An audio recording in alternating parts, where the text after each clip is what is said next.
Madaling araw pa lang, kinukuha na ng mga truck ng RU Eco Agri Foundation ang mga nakaimbak na basura sa isa sa mga pinakamalaking public market sa Bacolod City, ang Libertad Public Market.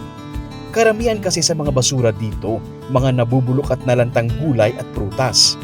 Dinadala ito sa Maze Garden ng Pamilya Uy.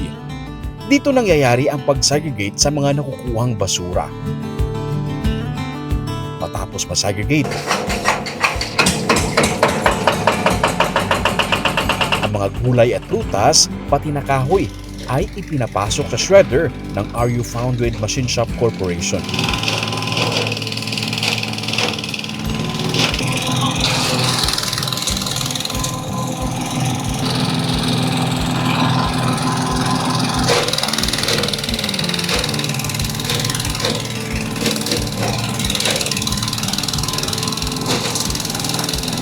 Ang mga shredded na basura, hinahalo sa mother compost para gawing organic fertilizer.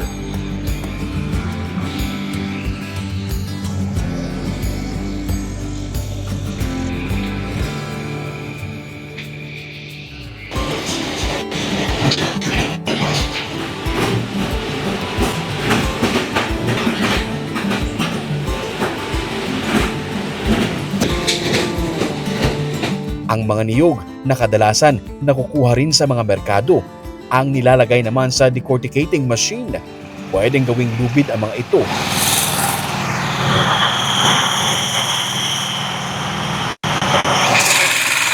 Ito kasi ang klase ng lubid na ginagamit ng DPWH kontra landslide. Ang naproseso ng organic fertilizer napupunta sa organic farmers tulad na lamang ni Rolly Fuentes ng Baguio City. Tinulungan siya ng founder ng Eco Agri Foundation na si Ramon Oy Sr. sa kasagsagan ng pagbaba ng presyo ng palay.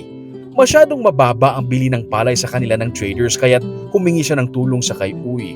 Binili sa kanya ang kanyang palay sa mas mataas na presyo at tinuruan siyang mag-organic farming. Si Rolly ang isa sa mga nakikinabang sa basura mula sa merkado na ginawang abono. Kamakailan lang, nag-harvest na siya ng kanyang pangalawang cropping na organic rice.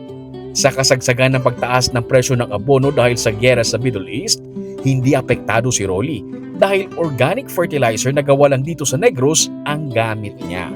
Daw why ko napikton kay why ko nag-ano sang problema sanging gasto ko kay sir ko gapwa mo. Amo na sa. Guway na ko na palibog nga mabakal ko abono, manghulam ko, bakal ko daw why tungod ara kay sir makuha lang ko daw. Bukod dito, tinuruan din siya ng pagpapalago ng mga egg-laying chicken sa kanyang bakuran. Gusto kasi ng RU Agri Foundation na hindi lang nakasalalay sa palay ang kanyang income. Dahil dito, nasa 80 mga brown eggs ang nakukuha niya sa kanyang bakuran sa kada araw. May nakakain na sila, may naibebenta pa siya. Binigyan din siya ng mga baboy na sa ngayon ay pinaparami na niya. Tuturuan din si Rolly ng pagtanim ng kakao. Dito kasi sa Negros, makikita ang isa sa mga rare na white beans na kakao na tinatawag na Criollo.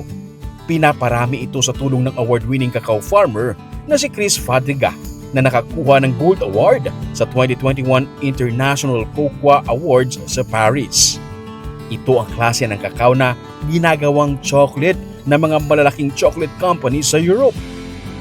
Parami na ang mga magsasaka na pinapasok ang kakao farming sa Negros. Hindi lang sa organic farmers tumutulong ang RU Eco Agri Foundation.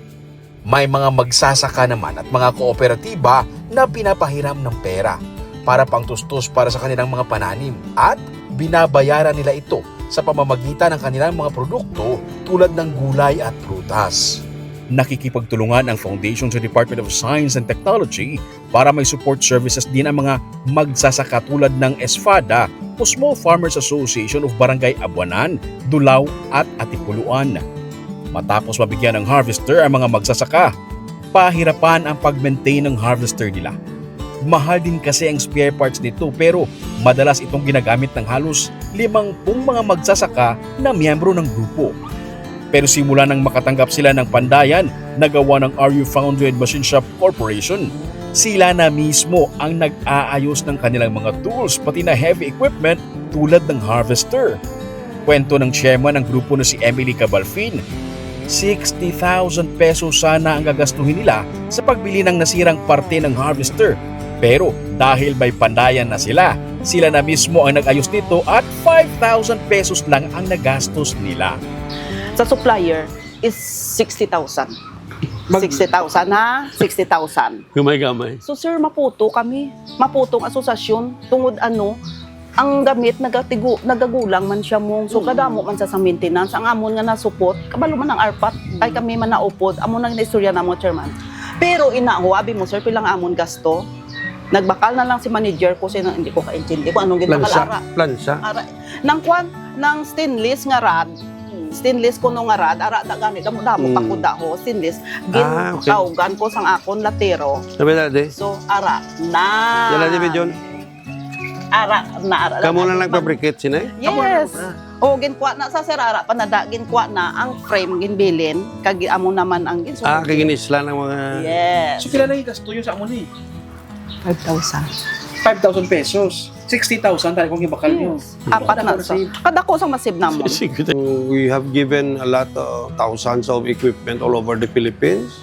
Unfortunately, most of them are not functioning well now Oh. because of lack of support services. It's a very simple machine equipment lang tani na we could give to the people that we have already given. Like for example, we have given harvester. Dapat we should give also pandayan in support of the harvester. So that, can you imagine, it's already 12 years old. So maybe most of the harvester now are 3-4 years old, guba na siya. No? While kaya mamya tawon siyang iyang maintenance, she's still surviving ang 12 years old niya.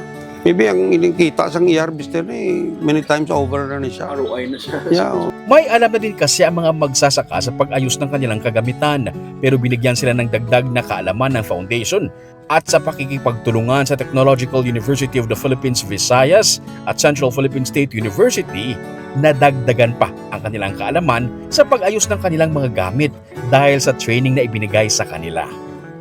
Sa pagtutulungan ng gobyerno, pribadong sektor at academe, ang ating mga magsasaka ang panalo.